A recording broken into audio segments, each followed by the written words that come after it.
Assalamualaikum warahmatullahi wabarakatuh.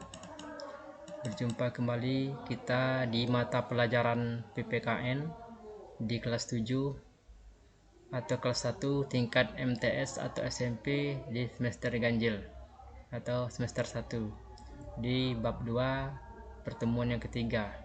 Baik, sebelum mengawali pertemuan kita, marilah terlebih dahulu kita berdoa agar proses pembelajaran kita berlancar sampai akhirnya.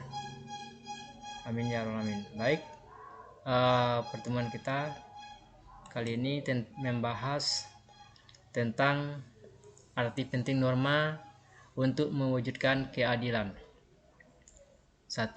Pentingnya norma dalam kehidupan masyarakat. Suatu norma atau kaidah dalam kehidupan masyarakat sangatlah penting karena dengan adanya norma akan menciptakan suasana ketertiban dan keteraturan sebagai ciri dari sebuah peradaban manusia yang modern. Untuk menciptakan ketertiban dalam kehidupan masyarakat, berbangsa dan bernegara juga diperlukan kesadaran. Ya. Dalam melaksanakan norma, kita tidak perlu melihat orang lain, tetapi menerapkannya norma dari diri sendiri. Menerapkan norma mulai dari hal-hal yang paling kecil dan sederhana. Kemudian kamu akan terbiasa dengan norma-norma yang berlaku dalam masyarakat. Jadi untuk norma ini kita harus diawali dari diri sendiri. Ya, mulai dari hal yang paling kecil atau kebiasaan agar norma itu bisa kita jalani.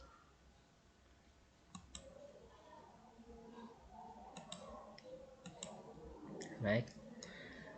Adapun arti penting norma bagi kehidupan masyarakat sebagai berikut. Pertama, A. Membatasi tingkah laku manusia. B. Menjadi pedoman atau penuntun tingkah laku dalam kehidupan bermasyarakat, berbangsa, dan bernegara. Menciptakan kehidupan yang aman, tertib, serasi, dan seimbang. D. Membentuk budi pekerti yang baik dan leluhur. Nah, itu arti penting norma dalam kehidupan. Jadi, untuk membatasi tingkah laku manusia agar sewajarnya, tidak melebihi atau di luar batasan sebagai manusia, ya, atau menjadi tuntunan atau pedoman hidup buat kita dalam bermasyarakat. Jadi seandainya ada pedoman dan tuntunan, kita akan merasa tertib, menciptakan kehidupan yang aman. Ya, kalau adanya norma, kita mungkin merasa aman, ada aturan, ya, membentuk budi pekerti yang baik dan luhur. Ya, dari sini kita bisa membentuk budi pekerti yang baik, ya, karena adanya aturan tadi.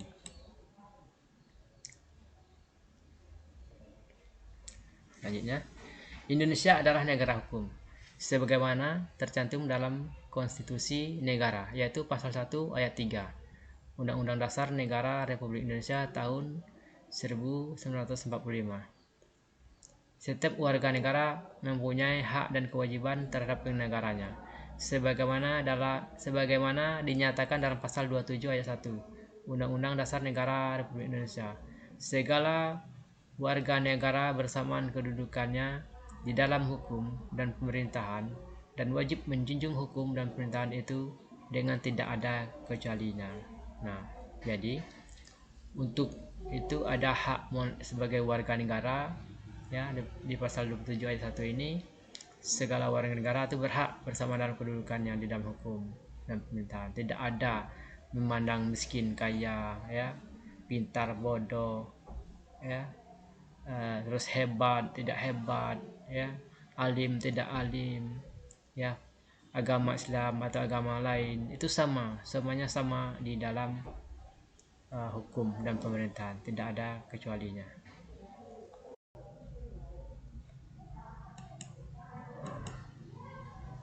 Next. Sebaliknya, negara mempunyai kewajiban memberikan perlindungan terhadap warga negaranya. Pentingnya hukum bagi warga negara sebagai berikut. A. Memberikan kepastian hukum bagi warga negara. B. Melindungi dan mengayomi hak-hak warga negara. C. Memberikan rasa keadilan bagi warga negara. D. Menciptakan ketertiban dan ketentraman. Nah, di sini kan perlindungan terhadap warga negaranya itu kan penting bagi hukum. Ya, negaranya pentingnya hukum, maksudnya pentingnya hukum bagi warga negara itu untuk memberikan kepastian hukum bagi warga negaranya, ya, bagaimana memberi kepastian hukum. Yang B-nya melindungi hak-hak warga negara atau mengayominya atau melayaninya. Terus memberikan rasa keadilan. Nah, jadi memberikan rasa keadilannya tidak membeda-bedakan, ya, kaya atau miskin, ya mentang-mentang kaya hukumnya tumpul, mentang-mentang miskin hukumnya runcing, enggak, semuanya sama. Itu makanya pentingnya hukum bagi warga negara, ya, dan menciptakan ketertiban dan ketentraman. Jadi seandainya ada hukum ini, jika ada hukum ini, jadi semua tertib, ya, tentram gitu, karena ada aturan.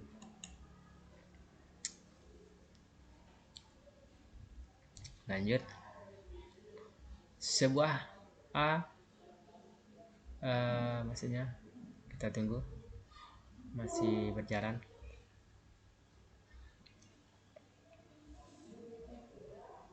A. Sebuah peraturan berfungsi untuk memberikan kepastian hukum bagi warga negara. Pada saat tidak ada kepastian hukum, semua orang akan bertindak sesuka hatinya. Hukum rimba akan berlaku. Ya, jika hukum rimba akan berlaku, dengan hadirnya hukum tidak akan terjadi sewenang-wenang. Ya, semuanya diatur sehingga warga hidup dapat dengan tenang, ya, hidup tenang. Jadi seandainya tidak ada hukum, ya itu siapa yang kuat, dia yang hebat, dia yang berkuasa gitu. Tapi kalau ada hukum, nggak bisa, semua yang salah ditangkap itu, yang tidak disalah ya nggak ditangkap gitu, atau disidangkan atau dipenjarakan yang bersalah itu. B. Peraturan berfungsi untuk melindungi dan mengayomi hak-hak warga negara. Undang-undang ada untuk menjamin hak itu terus terjaga, karena bila melanggar hak itu ya akan dapat berhadapan dengan hukum. Nah itu, jadi kalau kita melanggar ya itu dihukum gitu.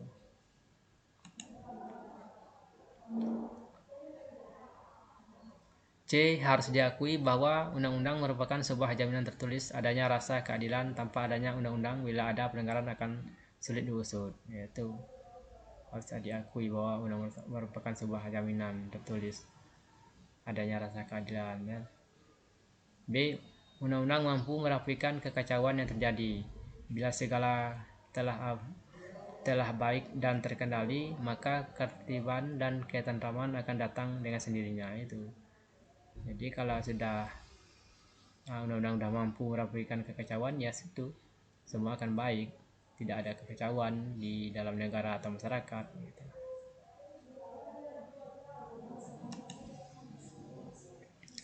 Dua, pengertian keadilan. Menurut Kamus Besar Bahasa Indonesia, kata keadilan berasal dari kata dasar adil, yang artinya kejujuran, kelurusan, dan keikhlasan yang tidak berat sebelah. Jadi keadilan adalah tidak berat sebelah atau tidak memihak dan tidak sewenang-wenang. Itu arti adil, ya. Kalau menurut kalian apa arti adil? Ya, kalau di sini Kamus Bahasa Indonesianya, adil itu tidak berat sebelah, ya, tidak memihak atau tidak sewenang-wenang. Itu artinya adil.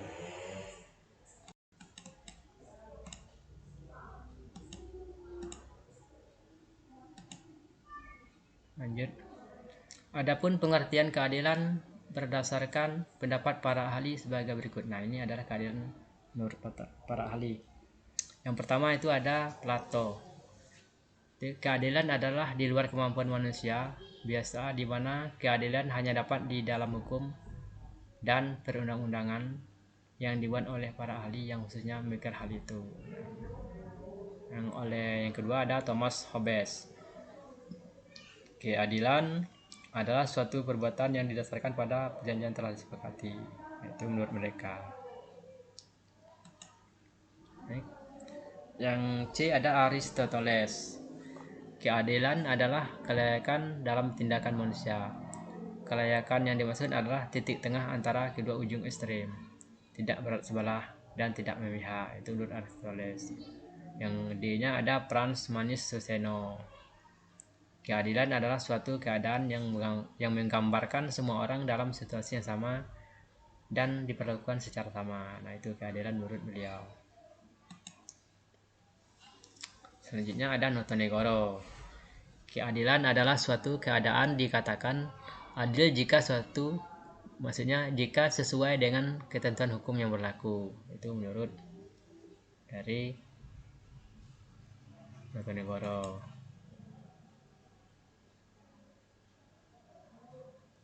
Nah, adapun dalam Ensiklopedia Indonesia disebutkan bahwa kata adil mengandung pengertian sebagai berikut. Ya. A. Tidak berat sebelah atau tidak memihak ke satu pihak. Nah, jadi itu adil. B. Memberikan sesuatu kepada setiap orang sesuai hak yang diperolehnya. Itu adil, ya. C. Mengetahui hak dan kewajiban. Tahu mana yang benar, mana yang salah, dan tidak sewenang-wenang. D. Tindakan yang didasarkan pada norma yang berlaku. Nah, itu menurut Ensiklopedia Indonesia. Yang tadi menurut para ahli. Sini ada manfaat keadilan dalam kehidupan berbangsa dan bernegara sebagai berikut. A. Mencegah terjadinya korupsi, kolusi, dan nepotisme. B. Meningkatkan potensi masyarakat sesuai dengan potensi yang dimiliki. C. Meningkatkan kepercayaan masyarakat terhadap penyelenggara negara. D. Meningkatkan persatuan dan kesatuan dalam kehidupan berbangsa dan bernegara. Maksudnya menciptakan hubungan yang harmonis, yang timbul balik antara penyelenggara negara dan rakyat. F. Mengungkapkan ketidakadilan sehingga dapat menunjang terciptanya jaminan keadilan sesuai dengan hak asasi setiap manusia. Nah, itu manfaat keadilan tadi. Macam-macam keadilan. Pertama ada keadilan komunikatif. Adalah keadilan yang memberikan kepada masing-masing orang terhadap apa yang menjadi bagiannya dengan berdasarkan hak seseorang pada suatu objek tertentu. B. Keadilan distributif. Adalah keadilan yang memberikan kepada masing-masing terhadap apa yang menjadi hak pada suatu subjek. Hak yaitu individu dan keadilan. Distributif adalah keadilan yang menilai dari proporsionalitas atau kesebandingan berdasarkan jasa, kebutuhan, dan kecakapan. Nah, itu jadi macam-macam keadilan, ada komunikatif dan distributif.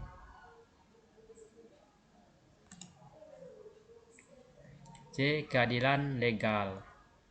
Adalah keadilan menurut undang-undang di mana objeknya adalah masyarakat yang dilindungi undang-undang untuk kebaikan bersama atau banu kome. D. Keadilan vindikatif. Adalah keadilan yang memberikan hukuman atau denda sesuai dengan pelanggaran atau kejahatan. Itu.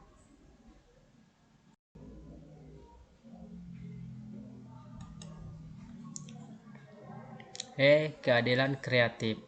Adalah keadilan yang memberikan masing-masing orang berdasarkan baginya, yang berupa kebebasan untuk menciptakan kreativitas yang dimilikinya pada berbagai bidang kehidupan. E. Keadilan protektif. Adalah keadilan dengan memberikan penjagaan atau perlindungan kepada pribadi-pribadi dari tindak sewenang-wenang oleh pihak lain.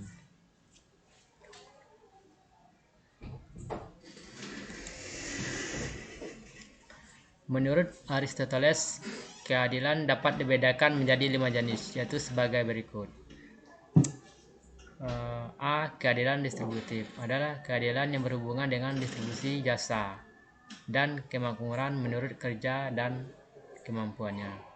B. Keadilan komutatif adalah keadilan yang berhubungan dengan prinsip persamaan hak dan kewajiban yang diterima oleh setiap orang tanpa melihat jasa-jasa perorangan. Itu menurut Aristoteles. C. Keadilan kuadrat adalah keadilan kuadrat alam adalah yang bersumber pada hukum alam atau memberi sesuatu sesuai dengan yang diberikan oleh orang lain kepada kita. Keadilan konvensional adalah keadilan yang mengikat warga negara karena melalui kekuasaan khusus.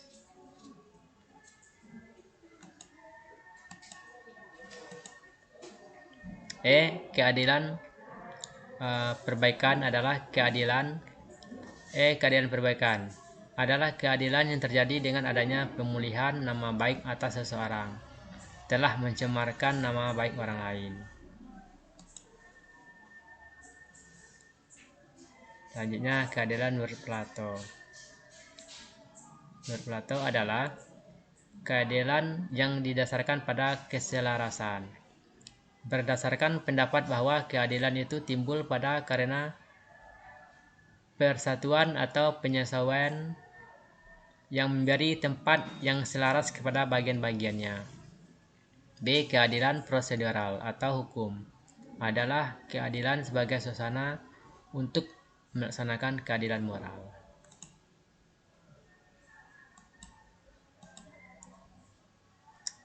4. Jaminan keadilan dalam kehidupan berbangsa dan negara.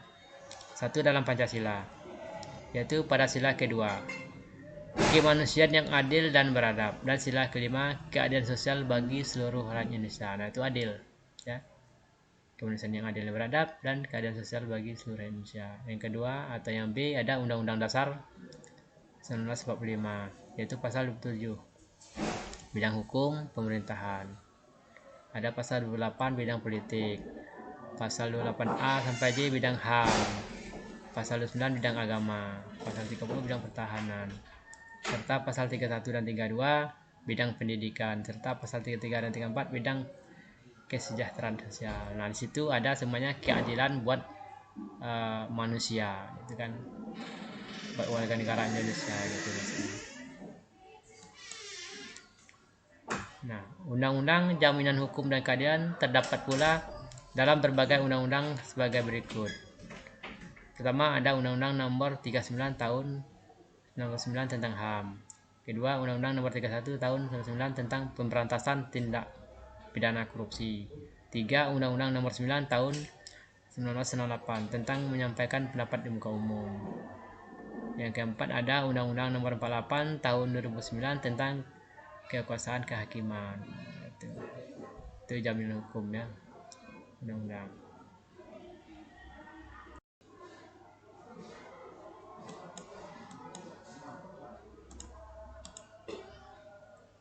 Selanjutnya, keadilan mempunyai arti penting dalam kehidupan berbangsa dan bernegara sebagai berikut. A. Meningkatkan rasa kesetiakawanan sosial.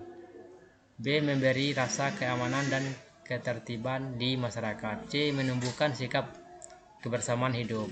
D. Mengembangkan nilai-nilai kemanusiaan. E. Meningkatkan nilai-nilai kesatuan dan persatuan. Yaitu keadilan mempunyai arti penting dalam kehidupan masyarakat berbangsa, ya. 5. Upaya-upaya mewujudkan keadilan. A. Menghormati hak-hak orang lain. B. Berbuat atau bertindak sesuai dengan kaidah-kaidah yang berlaku. C. Memberikan perlakuan yang sama kepada semua orang.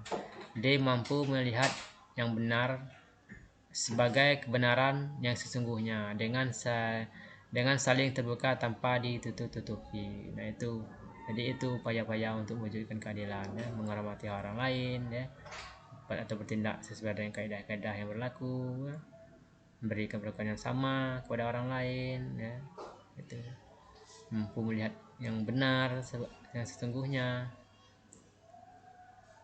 dan tidak tutup menutupi.